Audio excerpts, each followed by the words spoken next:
Pardon me, Mr. INTP, I didn't realize I was in your way.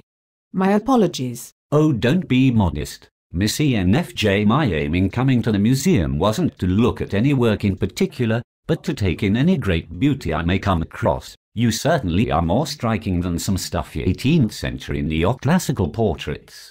You know. Well, never mind. Please, don't be bashful. Tell me about all the beauty you have seen in the galleries today. Well, personally I find the most beauty in grand historical tragedy. I thoroughly enjoyed the work of early American painter Thomas Cole.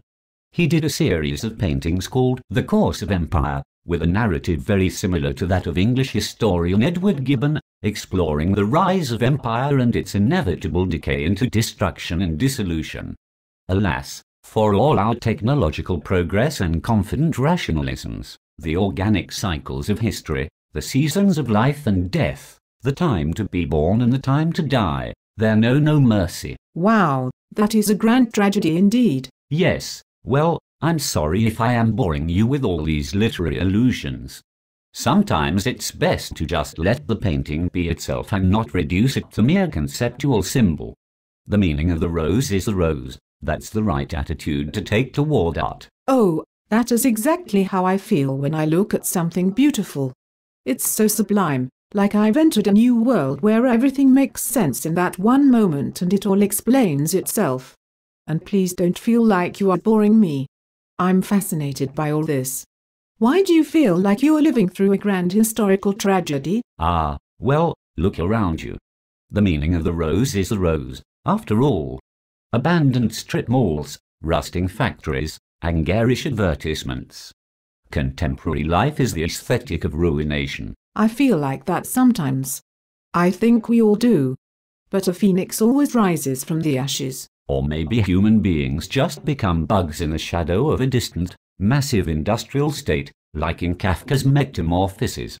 Absurd little insects in the service of a nameless, faceless corporate queen bee. I know what you mean. I take the subway to work every day, and it's pretty scary to be honest, being packed in a train car like sardines with total strangers. There's too many faces for anybody to ever mean anything. It makes me so anxious. But then I imagine being with somebody I love, and I know that that's all everybody on the train really wants to, in all the hustle and bustle of their practical concerns. Even though they may trample me trying to get out when we get to the station, I know that everybody really just wants love, and I put on a big smile and try to give it to them. Most of the time they just blow me by, but sometimes I make a new friend, or they just smile back, and it's all worth it. Love conquers all. I always remember that. I couldn't live any other way. I really wish I could relate to that. From my experience, a world full of love might be an interesting exercise in surrealism, but not something that could go beyond the willing suspension of disbelief. Which reminds me, I intended to check out the Surrealist Masters in the Modern Wing before closing. Oh, I was just headed that way myself. I heard that some artist put something up there recently that's just all the pages of the telephone book pasted onto a canvas. Maybe if I look up the INTP section I can find your number. Well, they do say that in modern art anything goes.